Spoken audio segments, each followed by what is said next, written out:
Market లో invest చేసి మీ డబ్బులు డబుల్ చేసుకోవాలనుకుంటున్నారా? సుందరరామిరెడ్డి గారి లైవ్ సెమినార్ కి అటెండ్ అవ్వండి. మీకు ఇన్వెస్ట్మెంట్స్ గురించి ఎలాంటి డౌట్స్ ఉన్నా, ఎలాంటి ఇన్సూరెన్స్ తెలుసుకోవాలి అన్న కన్ఫ్యూజన్ ఉన్నా, మనీ మేనేజ్మెంట్ ఎలా చేయాలి, ఫైనాన్షియల్ ప్లానింగ్ ఎలా చేసుకోవాలి, ఇలాంటి వాటిలో ఎలాంటి ప్రాబ్లమ్స్ ఉన్నా, ఎలాంటి క్వశ్చన్స్ ఉన్నా కింద స్క్రోల్ అవుతున్న నెంబర్కి కాల్ చేసి నాతో అపాయింట్మెంట్ బుక్ చేసుకోండి.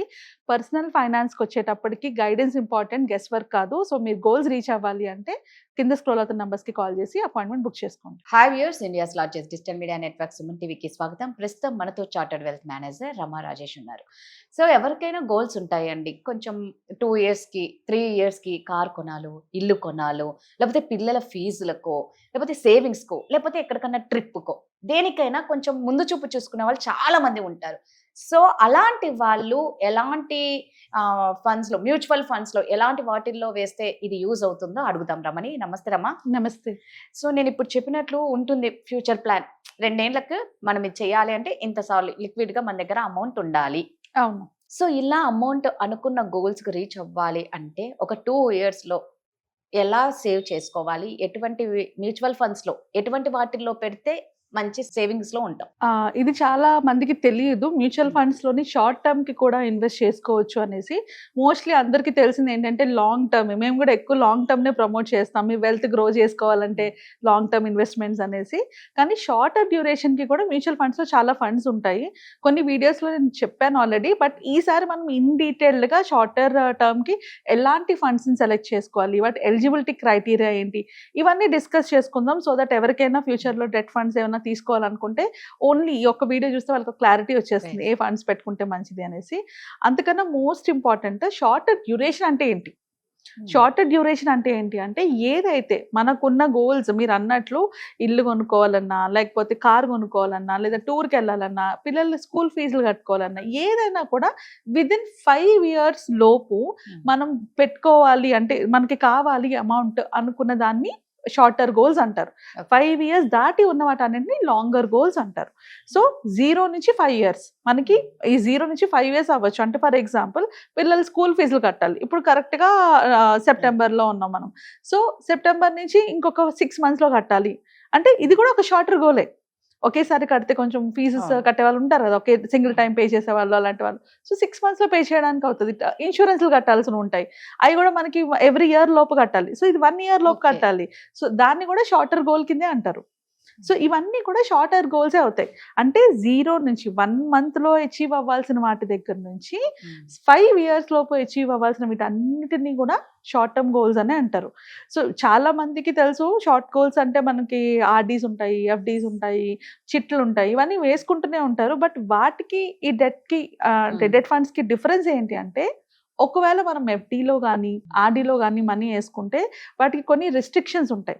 ఫస్ట్ అండ్ మోస్ట్ రెస్ట్రిక్షన్ ఏంటి, మనకు వచ్చే అమౌంట్ ఏదైతే ఉందో ఫస్ట్ రేట్ ఆఫ్ రిటర్న్ మనకు తక్కువ వస్తుంది, ఇంట్రెస్ట్ తక్కువ ఇస్తారు. దాంట్లో వచ్చిన దాని మీద కూడా ట్యాక్సెస్ కట్ అవుతాయి.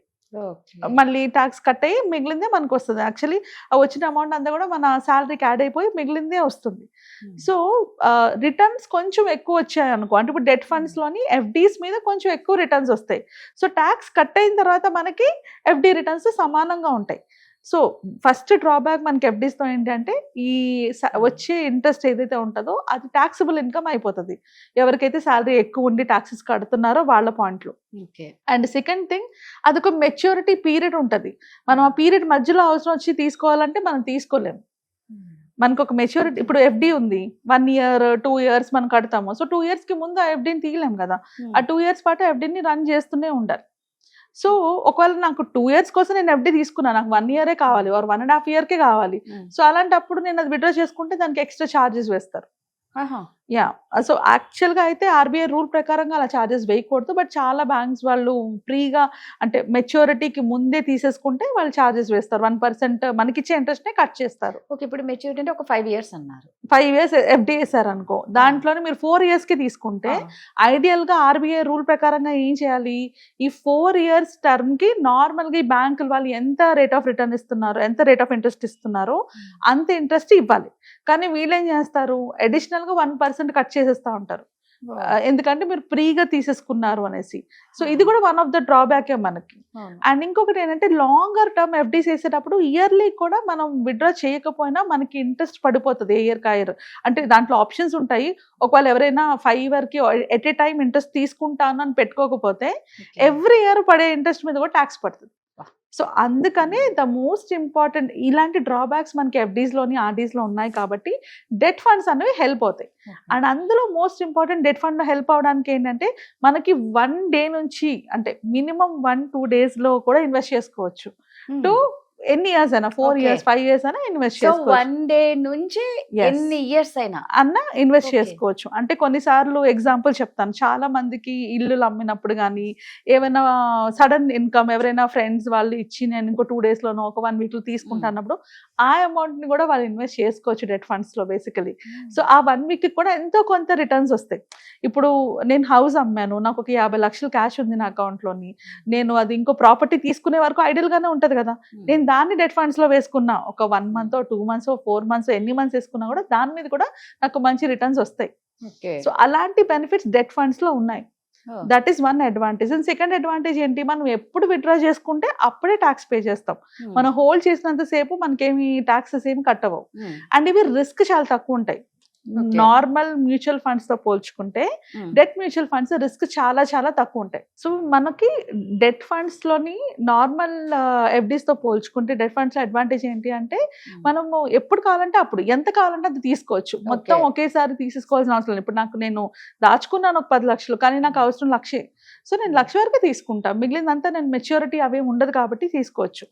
అండ్ ఇంకొకటి రిటర్న్ రిస్క్ చాలా తక్కువ ఉంటుంది. నార్మల్ ఈక్విటీ మ్యూచువల్ ఫండ్స్ తో పోల్చుకుంటే డెట్ ఫండ్ లో రిస్క్ చాలా చాలా తక్కువ ఉంటుంది. ఆ రిస్క్ ని ఐడెంటిఫై చేయడానికి కొన్ని రూల్స్ ఉంటాయి. అంటే ఎలాంటి డెట్ ఫండ్స్ ని సెలెక్ట్ చేసుకోవాలి అంటే వాటికి కొన్ని రూల్స్ ఉంటాయి. నేను ఒక స్క్రీన్ మీద ఒకటి పెడతాను, దాన్ని ఎవరు కావాలంటే వాళ్ళు స్క్రీన్ షాట్ తీసుకుని పెట్టుకోండి. మీరు డెట్ ఫండ్ సెలెక్ట్ చేసుకునేటప్పుడు సింప్లిఫై అయిపోతుంది. ఒక చిన్న టేబుల్ లా పెట్టాను అంతే.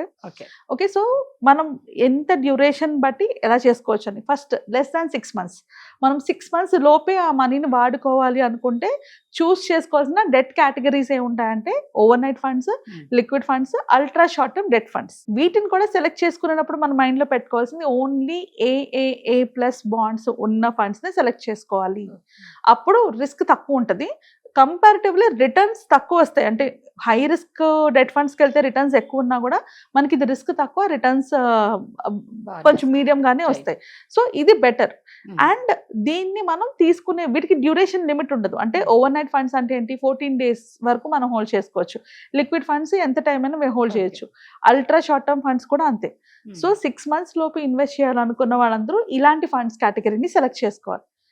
6 months నుంచి 3 years వరకు, 6 months నుంచి 3 ఏళ్ల వరకు మీ గోల్ ఉంది, అప్పుడు విత్డ్రా చేసుకోవాలంటే అల్ట్రా షార్ట్ టర్మ్ ఫండ్స్, లో duration funds, money market funds, ఈ 3 డెట్ ఫండ్స్ ని చూస్ చేసుకోవాలి. వీటిలో కూడా మనం చూస్ చేసుకునేటప్పుడు ఎక్స్పోజర్ అంటే AAA బాండ్స్ కి ఎక్స్పోజర్ ఉన్న ఫండ్స్ 80% వరకు ఉండాలి. అంతకన్నా తక్కువ ఉండకూడదు. 80% వరకు ఉండొచ్చు. సో దీనికి మనం మాడిఫైడ్ డ్యూరేషన్ 1.5 years వరకు తీసుకోవచ్చు. నెక్స్ట్ 3 ఏళ్ల కన్నా ఎక్కువ మనం ఇన్వెస్ట్ చేయాలి. ఒక 5 years నా గోల్ ఉంది, 3 to 5 years ఇన్వెస్ట్ చేయాలంటే అప్పుడు మనం banking and public sector undertaking debt funds తీసుకోవచ్చు, కార్పొరేట్ బాండ్ ఫండ్స్ ని తీసుకోవచ్చు, షార్ట్ టర్మ్ డెట్ ఫండ్స్ ని కూడా తీసుకోవచ్చు. సో చాలా మంది నన్ను అడిగే క్వశ్చన్ ఏంటంటే బాండ్స్ డైరెక్ట్ గా తీసుకోవచ్చు కదా, బాండ్ ఫండ్స్ ఎందుకు అని. బాండ్స్ తో పోల్చుకుంటే డెట్ ఫండ్స్ రిస్క్ తక్కువ. నేను డైరెక్ట్ గా ఒక కంపెనీ బాండ్ కొనే బదులు అలాంటి ఒక 10 కంపెనీల్లో ఇన్వెస్ట్ చేసే డెట్ ఫండ్ తీసుకుంటే ఆ రిస్క్ అంతా ఫండ్ మేనేజర్ చేసుకుంటారు కదా. సో కంపారిటివ్లీ రిస్క్ మనకి డెట్ ఫండ్ లో తక్కువ ఉంటుంది. సో మోర్ దాన్ 3 years ఉండి లెస్ దాన్ 5 years ఉండేటప్పుడు వాళ్ళు కన్సిడర్ చేయాల్సిన ఫండ్స్ అయితే ఇవి. ఒక ఫండ్ హౌస్ ని మనం సెలెక్ట్ చేసుకునేటప్పుడు మెయిన్ చూడాల్సింది ఆ యొక్క ఫండ్ సైజ్ 5,000 crores కన్నా ఎక్కువ ఉండాలి. ఏ మ్యూచువల్ ఫండ్ అయితే వాళ్ళు సెలెక్ట్ చేసుకున్నారో 5,000 crores కన్నా ఎక్కువ ఉండాలి. అండ్ ఎక్స్పోజర్ అంటే వాళ్ళు పెట్టే బాండ్స్ కానీ ఇన్వెస్ట్మెంట్స్ కానీ 80% కన్నా ఎక్కువ AAA బాండ్స్ లో ఉండాలి. అప్పుడు మనకి రిస్క్ తక్కువ ఉంటుంది. And credit related risk funds ఉంటాయి, credit related risk oriented funds ఉంటాయి, వాటిని అవాయిడ్ చేస్తే better. Because term shorter, risk కూడా మనం తక్కువ తీసుకోవాలి దీంట్లో. అండ్ హై మోడరేట్ అంటే ఎక్కువ డైనమిక్ ఫండ్స్ అని ఉంటాయి. అంటే మార్కెట్ని బట్టి అటు ఇటు మారుస్తూ ఉంటారు. డైనమిక్ ఫండ్స్ రిటర్న్స్ ఎక్కువ ఇవ్వడానికి యూజ్ అవుతాయి, కానీ ఇలా ఎమర్జెన్సీస్కి కానీ షార్టర్ డ్యూరేషన్ గోల్స్కి కానీ యూజ్ అవ్వదు. సో డైనమిక్ ఫండ్స్లో ఇన్వెస్ట్ చేయకూడదు.